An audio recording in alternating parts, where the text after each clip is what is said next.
Our second lead this evening on Urban Debate. There's mayhem in Pakistan as we speak. There have been too many fast-paced developments since Imran Khan was arrested just over 24 hours ago. If you're tuning in late this evening, let's try to break this down bit by bit for you. Let's start with the man at the center of this entire chaos, Imran Khan. He's currently lodged in Islamabad at a fortified police station. He had to attend an Islamabad High Court hearing today, but he was not taken to the court. Instead, they turned the police station into a court.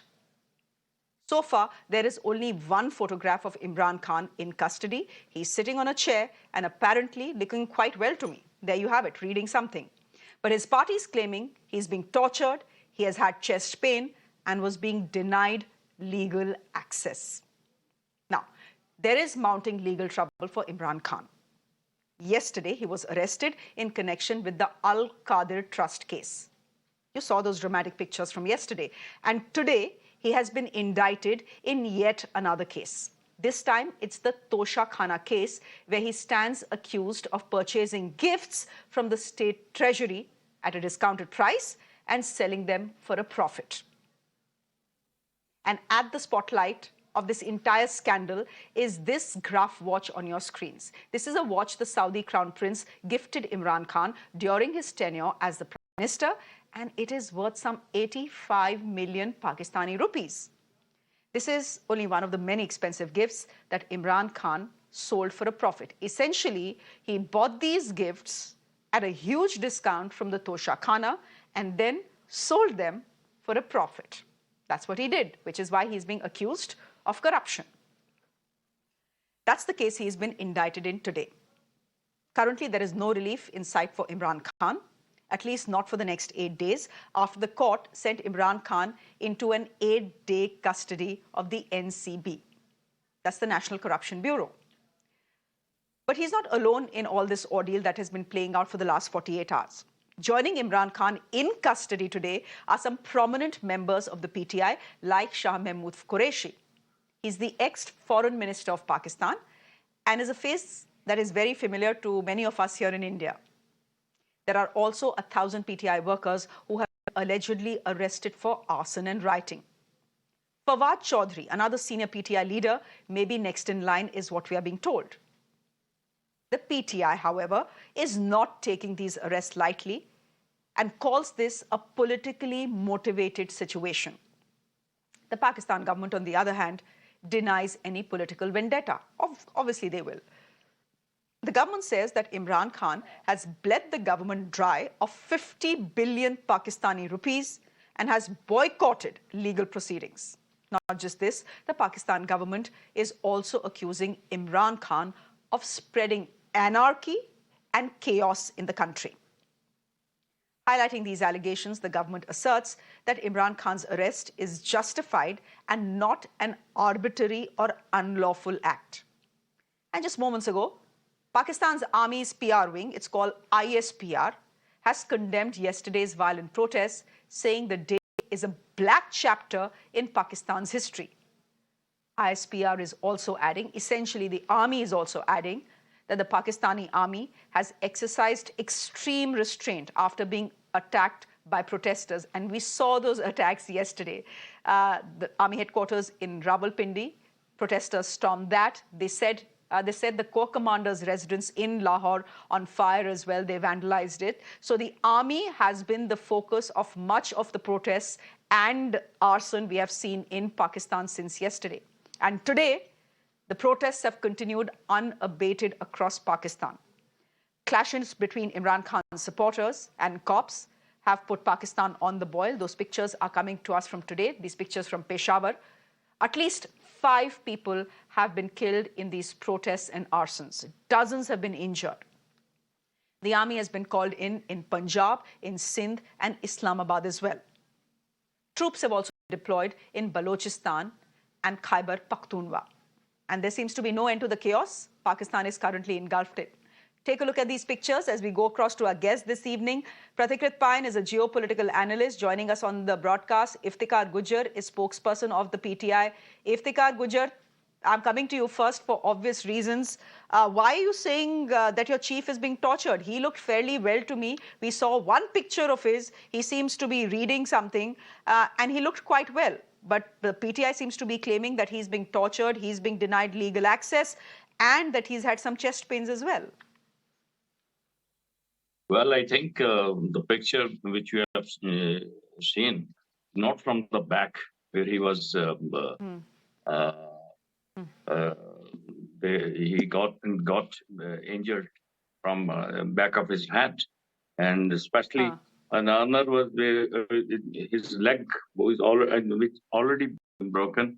It was hit. This was Mr.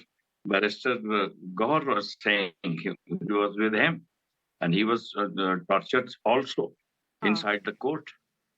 So we don't trust this government saying that he's okay. So what is okay? From the court, he has been arrested, and now should we believe on these people? From this picture, where it shows that he's okay and he's not headed from the back. So please don't take this serious. This is totally okay. You're telling me fair enough. You're telling me don't take what the Pakistani government right now is saying seriously, because they have a tendency to lie.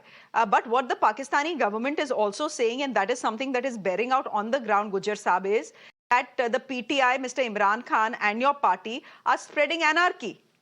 Look at the pictures that are coming out from Pakistan. In fact, the army, the ISPR is calling you an evil force. Well, you can say that in Pakistan, it happens.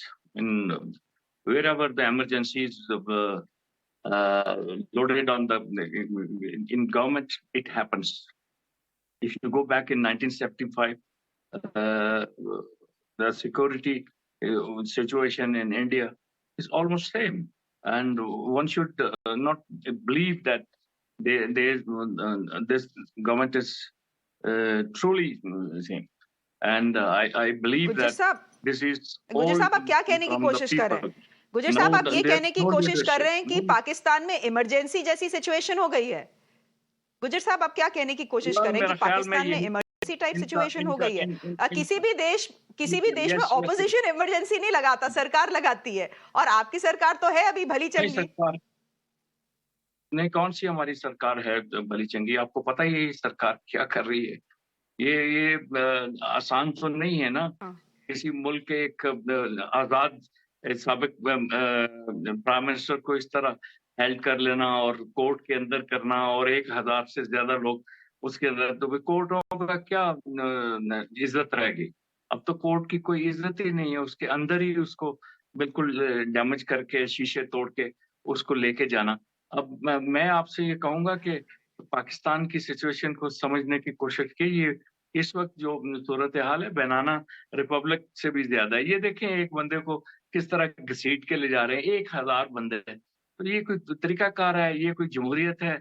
ये कोई क्या करें? हम तो पूरी दुनिया से अब अपील ही कर सकते हैं तो हम केस को समझें। हम जमहूरियत के लिए कर रहे हैं, हम तो इलेक्शन के लिए हमने कोशिश की सारी, हमने कुछ और तो नहीं मांगा था। हमने ये कहा था कि 90 डेज के अंदर पाकिस्तान का कानून कहता है कि इलेक्शन होने चाहिए असेंबली टूटने के बाद। तो क्या हमारा ये इतना ही बड़ा जुर्म था कि इस तरीके से हमारे लोगों के साथ, और उस्मान डार के घर जाके उसकी वालदा को ज़दोकोब किया, हमारे जो कासिम सूरी है उनकी वाइफ को गिरफ्तार कर लिया गया। अब तो ये है कि आज हम आपसे बात कर रहे हैं, कल को हो सकता है हम आपको किसी चैनल पर नजर ही ना आए। तो ये सूरत हाल को जमहूरी कुव्वतें समझे। मोहित ने भी ये लिखा है कि आइंदा 3-4 दिन में वेस्टर्न लोग और इंडिया और इसराइल वो क्या उनका होगा। अगर वो सारे अगर इमरान खान को बुरा भला कहते हैं तो समझ लें कि ये पूरी इंटरनेशनल साजिश हो रही है। भाई हमारी कोई खास बात ये कि हमने ये मांगा है कि हमें एटम बम बना के दे दो, हम उड़ाना है। गुज्जर साहब, गुज्जर साहब, अपने बनाना रिपब्लिक में हमें ना फंसाएं। हमें हमारे अपने आप खुद देखें के ना सर दर्द इतने हैं, हम पाकिस्तान के सर दर्द को अपने सर पे नहीं ले सकते। आपके इसमें सरदर्द प्लीज जो है अब ये मत बोलिएगा आप इंडिया की लिखिए। साजिश नहीं है। नहीं नहीं नहीं, ये इंडिया नहीं की कह कोई सकता, दोस्ती नहीं है लेकिन पाकिस्तानी इंडिया आर्मी के साथ। हम लोगों ने नहीं नहीं जंगें नहीं लड़ नहीं रखी हैं आप लोगों की फौज के नहीं नहीं, साथ। वी हैव नो लव ऐसा है, लॉस्ट फॉर पाकिस्तान नहीं आर्मी नहीं, that keeps creating trouble in India and sponsoring terrorism in हम ये इंडिया। भी सो नहीं, वी रियली हम डोंट ये लव भी देम। नहीं चाहते प्रतिकृत कि फाइन जस्ट कम इन हम हियर। हम ये भी चाहते कि एक मिनट आप गुजर साहब, हमारी एक मिनट, आर्मी प्रतिकृत को को लाने इस दीजिए। वक्त जरूरत है। हम तो नहीं चाहते कि आर्मी को बुरा कहा जाए, हम तो ये कहते हैं कि प्रतीक वापस रास्ते पे आए, जमहूरियत के रास्ते पे आए, ये नहीं तो करें बस, आप ये लोग तो हमारी बोल रहे ख्वाहिश हैं है। आर्मी की वजह से सारी सारी सिरदर्दी हुई है आप लोगों के लिए। Anyhow, Pratikrit mine, has Imran Khan by the end of it, I heard a lot of people say end game Pakistan, end game Imran, end game Imran. It's a sexy headline. You put it out there. Is this really end game Imran, or has he ended up becoming a martyr? The sole champion for democracy in Pakistan, for Jamhuriyat in Pakistan. Namaste, Shreya. See, first of all, let me tell you, PTI is a failed project of the deep state of Pakistan. And during Imran Khan's tenure, he ended up creating antagonism with both the West and China. The CPEC went for a toss. So the Pakistan army was desperate to make sure that he gets replaced by the traditional parties. Today, the situation is such that they want an emergency like a situation to happen just to make sure that this man, he might have not done anything, but he has made sure that he has created this halo-like situation where everybody believes that he is the man who's like a Pied Piper, can solve every problem, which he cannot, but he has spun that story. So if there is an election, if it happens, there is no doubt that he would come back with an overwhelming majority. So at any cost, the democratic government, however undemocratic it might be, and the deep state doesn't want Imran Khan to come back. I mean, and there is absolute discreet approval of the deep state of Pakistan in the manner in the which arrest happened. Are we to believe, Shreya, that anybody can enter the Pakistani headquarters, army headquarters, and the ISI headquarters and can burn them down without any bullet being fired in retaliation by the Pakistan army? It can be two things. Either the Pakistan army within itself is deeply divided. One section headed by Asim Munir wants this to happen, and the other section, which is extremely pro-Imran, pro-Taliban, doesn't want this to happen, or else they are creating a situation where the Pakistan army can take over and they can then justify. But I don't know whether the Pakistan army itself will be willing to take over and this whole mess that Pakistan is right now in. And let me tell you, what has Imran Khan done? In the last 70 years, the aura and the indispensability that the Pakistan army had today is gone. People are openly, desperately going and shouting against the Pakistan army. It is not just another anarchy. It's a Pakistan army which has been targeted. And what happens to a country where there is abundance of assault rifles and a country with desperate people? So if things go like this, two things can happen. Either this entire protest can mellow down in the next 1 week or 2 weeks if the next generation or next layer of leadership in PTI cannot take it forward. If Imran Khan remains in jail, then it will peter down. Or else PTI can become the next TTP and keep on attacking, because Pakistanis have nothing to lose beyond the point. Okay. The other thing is that if he is released, what happens if he is released? He will eat the Pakistan army alive.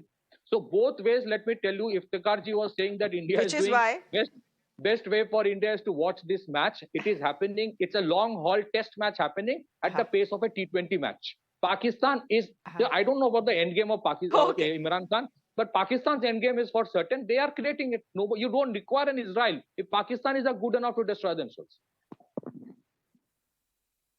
Okay, Pratikrit Pan, we leave it there for the moment. Gujar Saab, thank you very much for joining us from Pakistan. I'm glad you have internet and you could have joined us today, because we know that internet services yesterday had been clamped down upon because of the chaos playing out. Thank you.